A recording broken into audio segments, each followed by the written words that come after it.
और उसको किसान सम्मान निधि में साल भर में 12,000 रुपए मिलने वाला है बोले, और 2,000 रुपए अकाउंट में उसके डाल जा रहा है, और उस अकाउंट के लिए या उसको जब संबंधित पटवारी और आदि से लिखापढ़ी करने के लिए वहां से दूर 40 किलोमीटर जाना है, तो वो बिना भोजन किए दिन भर वहां पड़ा रहता है और वो उसके पीछे एनर्जी 2-3 दिन बर्बाद कर लेता है, लेकिन उसको किसान सम्मान निधि चाहिए। आपने बिल्कुल सही है बात कही है। क्यों?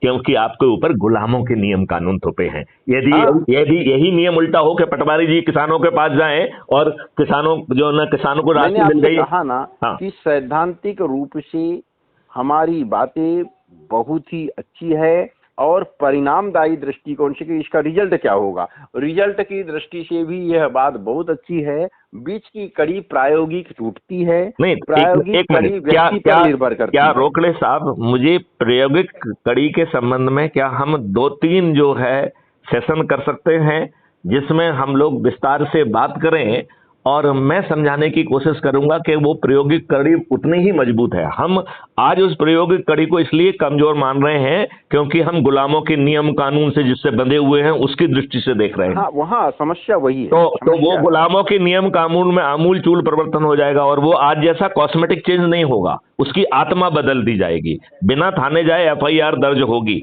गलत FIR दर्ज करने में रोकड़े साहब आप जेल में सड़ जाएंगे। पुलिस को जो है ना इतना सक्षम बना दिया जाएगा कि, और टेक्नोलॉजी इतनी ज्यादा ड्रिवन होगा वो कि 15 दिन में ऐसे अकाट साक्ष्य इकट्ठे हो सकेंगे जो आज की पुलिस सोचने की औकात नहीं रखती है। बिना एक मिनट मुझे कंप्लीट करने, मुझे थोड़ा सा कंप्लीट करने दीजिए। मैं ये कह रहा हूं बिना कोर्ट जाए डिस्ट्रीब्यूटेड वीडियो बेस्ड ट्रायल्स के सिस्टम के माध्यम से, जिसमें ना जजेज की संख्या बाधा बनेगी ना किसी की संख्या बाधा बनेगी, 3 दिन से लेके अधिकतम 30 दिन में आपको न्याय मिल जाएगा। अधिकतम 30 दिन में एक डिजिटल चित्रगुप्त का ये व्यवस्था की गई है जिसमें आपको जो है ना right to privacy as a fundamental right दिया जाएगा। लेकिन रोकड़े साहब जैसे ही आप अपराध करेंगे आपका फंडामेंटल राइट टेम्पररी सीज कर जाएगा। टेक्नोलॉजी जिसके पास सब कुछ इंफॉर्मेशन है वो आपकी FIR भी दर्ज कर देगी, एविडेंस भी दिला देगी। Distributed video based trial system के माध्यम से 30 दिन में आपको सजा मिल जाएगी और रोकड़े साहब जेल में सड़ जाएंगे। रोकड़े साहब की हिम्मत नहीं होगी गलत काम करने की। वो क्यों करें ये बात है ना। जब आपको सब चीज बिना उसके मिल रही है, कर्ज भी नहीं लेना पड़ रहा है, टैक्स भी नहीं देना पड़ रहा है, आप समृद्ध भी हो जा रहे हैं, तो आपको अपराध करने की जरूरत क्या है भाई साहब? बात आप समझ रहे हैं ना।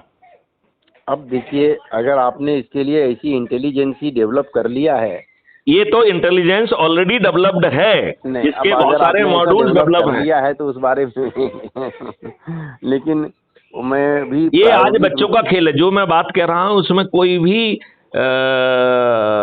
ऐसी टेक्नोलॉजी नहीं है जो कि बड़ी वो वाली टेक्नोलॉजी हो। There is no rocket science now. ये हमारे जो हम बात कर रहे हैं ये हमारे छोटे छोटे बच्चे कर रहे हैं, और हम जो इंटर्नशिप वगैरह का जो प्रोजेक्ट लॉन्च करते हैं उनमें ये छोटे छोटे बच्चे करके हमें दिखा रहे हैं कि देखिए साहब ये हमने कर दिया। तो टेक्नोलॉजी की प्रॉब्लम नहीं है। छोटे बच्चे इसलिए कि छोटे बच्चे निर्मल हैं। आप भी आगे आप भी निर्मल हो जाएंगे, क्योंकि आपको जो है ना निर्मल होने के अलावा आपके पास कोई विकल्प ही नहीं रहेगा। आप मेरी बात समझ रहे हो ना? बराबर। देखिए आज आप इसलिए जो है ना दुष्ट हैं, इसलिए अपराधी हैं क्योंकि अपराधी होने में आपको फायदा है।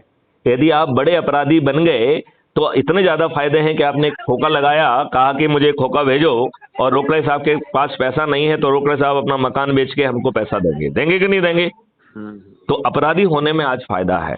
लेकिन हम जो नए भारत की बात कर रहे हैं उसमें तो अपराधी होने में का जो ना ऑप्शन ही खत्म हो रहा है। क्यों? क्योंकि जैसे ही आप अपराध करने के लिए निकलेंगे 2029 तक तो हम इस स्थिति में होंगे कि हम आपको अपराध करने के पहले गिरफ्तार कर लेंगे। 2029 तक हम इस स्थिति में होंगे कि 30 दिन में आपको हम जेल में चढ़ा देंगे।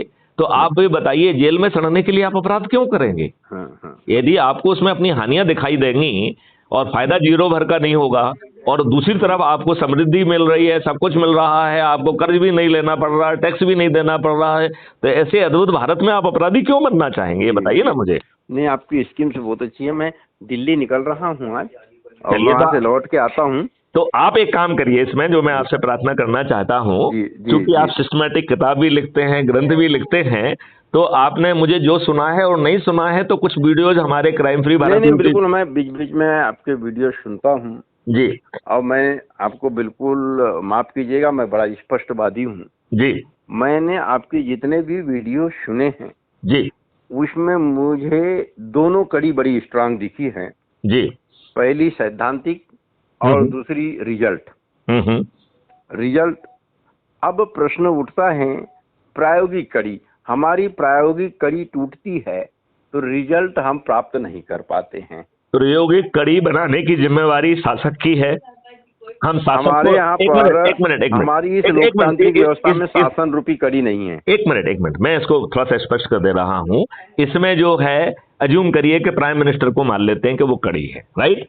अब प्राइम मिनिस्टर को जो है वो सब चीजें बना के पका के देने के लिए मैंने अपना ऑप्शन दिया है कि भाई साहब मैं national advisor for crime free Bharat 21 objective बन जाऊंगा, आप मुझे कैबिनेट रैंक दे देना और मेरी जिम्मेवारी होगी, मैं आपके ब्यूरोक्रेट्स को तंग नहीं करूंगा, आपको तंग नहीं करूंगा, सब चीज पका के आपसे अनुमोदित कराऊंगा, आपको बाईपास नहीं करूंगा, आपसे अनुमोदित कराऊंगा, आपको क्रेडिट दूंगा, आपको 500 पार करा दूंगा। लेकिन यदि आप नहीं मानेंगे तो फिर जब हमने साधारण उपाय के तहत हम 100 करोड़ हो ही गए हैं तो फिर हम आपके हाथ पर इतने क्यों जोड़े हैं, बताइए मुझे।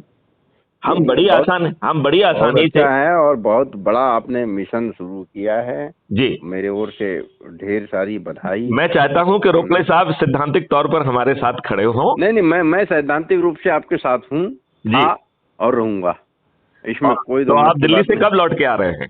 मेरे को भी दिल्ली 4 दिन का मेरा प्रोग्राम है। तो 4 दिन के बाद जो है हम हर अल्टरनेट डे पे एक सेशन करेंगे और मेरी आप। अभी मजबूरी समझिए इनका साहब कि क्या है, मैं ये कहीं ना कहीं व्यवस्था जो दुरावस्था है, व्यवस्था जो दुरावस्था है, मैं बिल्कुल क्लियर बोल रहा हूँ, ठीक है, जी, उस दुरावस्था का अंग बन करके बैठा हुआ हूँ, ठीक है। आप चिंता और मत उस करिए उसमें। दुरावस्था के बीच में पीसना मेरी नीति बन चुकी है। मैं ये कह रहा हूं आप बिल्कुल उसका हिस्सा बने रहिए, आप अपने में बदलाव मत करिए, लेकिन आप सिद्धांतिक जो आपके इतना लंबा ज्ञान है उसके माध्यम से आप हमसे तो प्रश्न पूछ सकेंगे ना।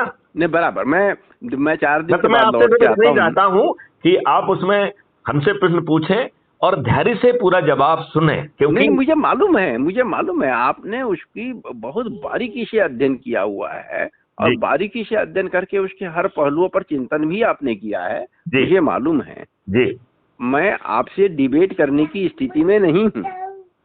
नहीं नहीं नहीं नहीं, आप प्रायोगिक पक्ष को जो देखिए, कम से कम आपके जेहन में जो शंकाएं हैं उनका इजहार करने की स्थिति में तो आप 200% हैं और उन शंकाओं का जवाब देने, यदि आपके माध्यम से मैं जवाब दे पाऊंगा तो लोगों मैं बिल्कुल हाँ। मैं अपना समय निकाल करके निश्चित रूप से मैं आपके साथ बैठूंगा। चलिए, तो रोकड़े साहब जो है बहुत लंबे समय के बाद बात हो रही है, काय जी जी, नहीं बहुत अच्छा लगा आपसे बात करके, आपकी प्यारी आवाज सुनाई दी मेरे को, वजनदार आवाज। मुझे लगता है कि शायद ईश्वर ने जन्म ही इसी काम के लिए दिया था। नहीं नहीं, बहुत बढ़िया, बहुत बढ़िया। नहीं तो रिटायर होकर के लोग बैठ जाते हैं, आप इतना बड़ा मिशन चला रहे हैं, ये बहुत बड़ी बात है। आप ये बताइए, बहुत बहुत धन्यवाद, बधाई आपको। आप ये बताइए मेरी आवाज में आपको कहीं कंपन है? नहीं नहीं नहीं नहीं नहीं, आवाज तो और ज्यादा तगड़ी जोरदार लग रही है। ठीक है साहब, बहुत बहुत शुभकामनाएं मेरी। चलिए, थैंक यू। आप लौट के